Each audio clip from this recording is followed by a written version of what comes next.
So in summary, while both may engage in actions that involve the allocation of resources or influence, the philanthropist's actions are driven by altruism or yung genuine, okay, and a commitment to social betterment, whereas the opportunist actions are driven by self-serving motives and a lack of concern for the welfare of others. Ayan. So, philanthropist ba or opportunist si Rafi Tulfo?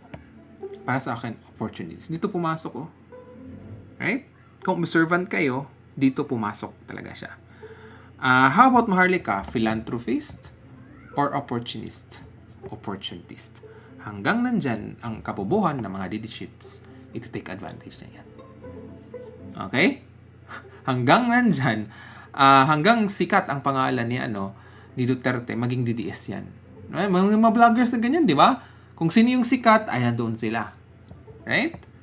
Tulad ng mga taga Hong Kong, ng mga vloggers, di ba? Na gumagawa ng issue. Ako, biktima ako ng fake news nila. Right? Kaya na-feel ko ngayon, yung panggagawa nilang fake news sa First Lady, kaya sa First Family.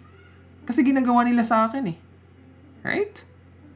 Kung nag-focus lang sana silang i-rebut yung mga pinagsasabi ko dito, okay yun. Pero kung personal attack na talaga, nagagawa sila ng fake news about me, kasi hindi na nila ma-rebut yung mga statement ko at natatakot talaga sila, gaya ni Banat Bay, na nangyak-ngiyak na Maharlika, i-denounce mo na si Bagong Lipunan. O, kasi nga, kung totally negative ka, ibang ano na yan.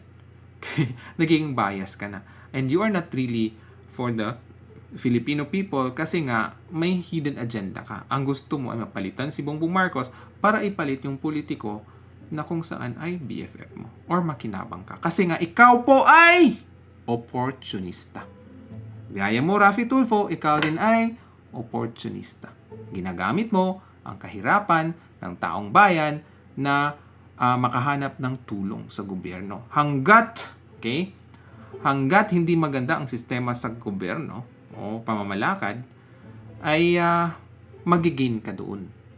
Okay? Magigain ka, Rafi Tulfo. Same with Maharlika. Kayong mga OFWs, pag may mga problema kayo, lapit lang kayo sa akin. Diba? Kasi may kilala akong politiko. Pareho lang sila naman, diba? Ganun lang nila yung objective nila.